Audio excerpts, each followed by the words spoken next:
Y por ahora le voy a dar la palabra a al doctor Roberto Campos Navarro, perdón. El doctor Campos Navarro nos va a hablar sobre el doctor Miguel Bustamante. El doctor Roberto Campos Navarro es médico familiar, tiene la maestría y el doctorado en antropología social. Él es profesor de carrera titular C del Departamento de Historia y Filosofía de la Medicina, de la Facultad de Medicina. Es profesor de posgrado de antropología médica, tanto en México como en España. Pertenece al Sistema Nacional de Investigadores, nivel 3, y es autor de múltiples libros y artículos, capítulos publicados en México y en el extranjero. Y desde luego es miembro también de esta academia.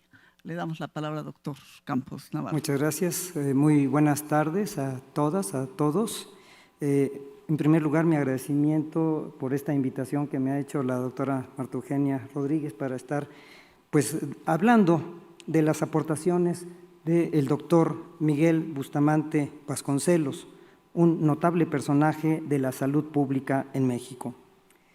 Cuando pensamos en los brillantes médicos del siglo pasado, nos encontramos con el doctor Ignacio Chávez, fundador del Instituto Nacional de Cardiología, el doctor Salvador Subirán, fundador del Instituto Nacional de la Nutrición, y el doctor Ismael Cosío Villegas, director del Instituto Nacional de Enfermedades Respiratorias, entre otros. Entonces, emerge la relevante figura del doctor Miguel Enrique Bustamante Vasconcelos, como fundador del Instituto de Salubridad y Enfermedades Tropicales, ISET, hoy su heredero, el Instituto Nacional de Diagnóstico y Referencia Epidemiológica, INDRE. Habiendo ingresado a esta Academia Nacional de Medicina en 1934, aquí podemos observar su trabajo de ingreso referido a la coordinación de los servicios sanitarios federales y locales como factor de progreso higiénico en México, y el esquema organizacional de los centros de higiene, donde el gobierno federal se convierte en el rector de la salud pública en coordinación con los organismos estatales y municipales, organigrama que se reproduce con variantes hasta la actualidad. 28 años después se convierte en presidente de esta academia. En su discurso de recepción en marzo de 1962, reconocía los avances médicos institucionales de México. Sin embargo, no dejaba de mencionar las tremendas desigualdades sociales de nuestra nación y la primacía de la tecnología por encima del humanismo. Cito: la transformación del mundo más rápida en la tecnología que en humanismo, los adelantos de las ciencias físicas, químicas y mecánicas, las notables hazañas del pensamiento y de la inteligencia que aspiran a alcanzar otros mundos sin haber resuelto el hambre, la falta de hogares y de facilidades para la educación de millones de hombres, son inquietudes que nos hacen vivir horas llenas de emociones y de pasiones. Pero si el hombre es verdaderamente inteligente, podemos aspirar a que no lleve a otros planetas alcanzables en el futuro sus odios, sus antagonismos e incomprensiones. Y creo que los médicos anhelamos un mundo pleno de serenidad que permita primero hacer habitable en salud y amor a la Tierra, antes de enviar hacia otros astros por estas rutas interplanetarias, y que sería solo a hombres inteligentes, nobles, generosos y dignos.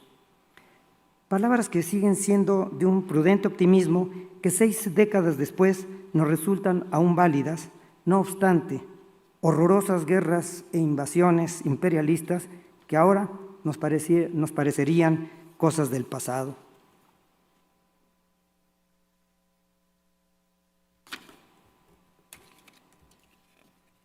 En lo personal, como estudiante de posgrado, me sorprendieron sus escritos sobre la historia de la medicina centrados en las enfermedades epidémicas y la salud colectiva. 3 obras serían fundamentales. Primero, la obra coordinada por el historiador Enrique Florescano, fallecido lamentablemente la semana pasada, y la inolvidable historiadora Elsa Malvido, Ensayos sobre la historia de las epidemias en México, publicado por el Instituto Mexicano del Seguro Social en 1982. Y en los primeros 5 capítulos del tomo 1 se refieren a la fiebre amarilla, la viruela, el sarampión, la tosferina y el hambre. Luego, en el capítulo 21, sobre la primera enfermera en la historia de la salud pública. Y en el tomo 2 se dedica a una cronología y situación epidemiológica de México en el siglo XIX. El segundo texto emblemático sería su participación activa como coautor, junto con el doctor José Álvarez Amézquita y el doctor Antonio López Picazos y el doctor Francisco Fernández del Castillo, en la Historia de la Salubridad y la Asistencia en México, publicado en 1960, obra fundamental para entender y comprender los orígenes y evolución de la salud pública en nuestro país. En tercer lugar, después de su fallecimiento, se publicaría 5 personajes de la salud en México, donde reconoce las trayectorias del doctor Francisco Javier Balmis en su periplo internacional de vacunación antivariolosa, el doctor José María Rodríguez, el doctor Bernardo Gastelum y el doctor Alfonso Pruneda, como pioneros de la salud pública mexicana, y finalmente el doctor Ignacio Chávez, como director, que lo fue, de la Escuela Nacional de Medicina, del Hospital General de México, creador del Instituto Nacional de Cardiología y, por último, rector de la Universidad Nacional Autónoma de México. Además de una diversidad de artículos en revistas nacionales e internacionales sobre temas relacionados con la visión epidemiológica. No cabe duda que su vena como historiador médico era constante y también consistente. Nacido en la ciudad de Oaxaca en mayo de 1898, fue el segundo hijo de una prolífica familia que incluiría 14 hermanos más. Inicia sus estudios de bachillerato en el Instituto de Ciencias y Artes de Oaxaca y posteriormente un primer año en la carrera de medicina en Oaxaca, que por insuficiencia académica e institucional la abandona para continuar sus estudios en la Ciudad de México hasta lograr su titulación en la Escuela Nacional de Medicina. Aquí podemos observar su título profesional expedido en junio de 1925 por la Secretaría de Educación Pública y fotos con sus compañeros de estudio tanto en Oaxaca como en la Ciudad de México. Recién se había graduado como médico, publicó en la Gaceta Médica de México su primer texto sobre la probable existencia de oncocercosis en Chiapas. Este es el artículo publicado en el volumen 56 de mayo de 1925.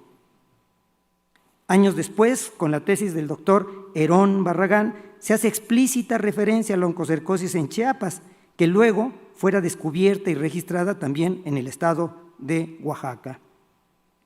¿Qué se podía esperar de Miguel Bustamante cuando se titula de médico a mediados de la década de los 20? Sus intereses claramente no iban con el ejercicio liberal y privado de la medicina.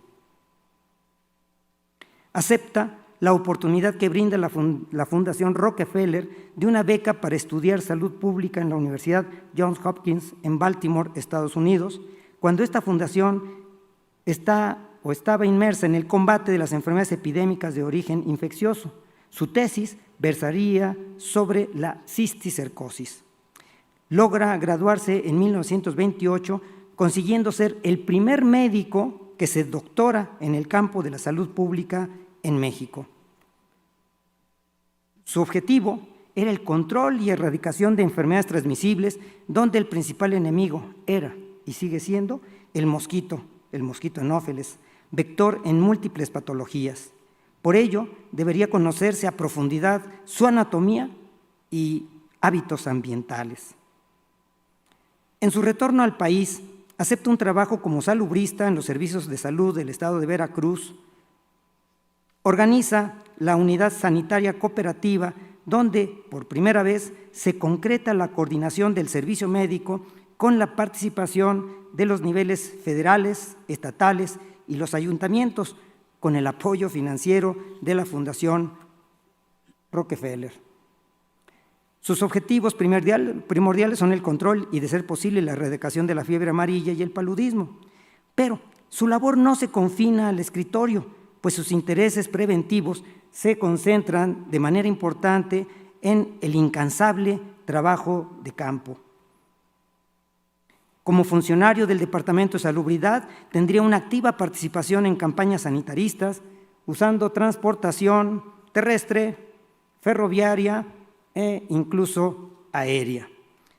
Son reconocidos y amplios sus méritos como docente en la Escuela Nacional de Medicina, el Instituto Politécnico Nacional, en su Escuela Superior de Medicina Rural, de la cual él fue profesor desde su fundación, y de la Escuela de Salud Pública del Departamento de Salubridad, hoy ubicada en el Instituto Nacional de Salud Pública en la ciudad de Cuernavaca. Sería en marzo de 1939 uno de los fundadores del Instituto de Salubridad y Enfermedades Tropicales, junto con el doctor Manuel Martínez Báez, y ahí el doctor Bustamante sería el responsable del Laboratorio de Epidemiología y Estadística.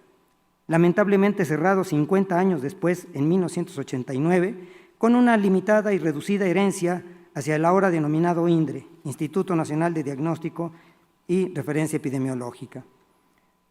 A nivel internacional, de 1947 a 1955, don Miguel fue secretario general de la Oficina Sanitaria Panamericana, hoy conocida como Organización Panamericana de la Salud, OPS, y años más tarde, funcionario de la UNICEF.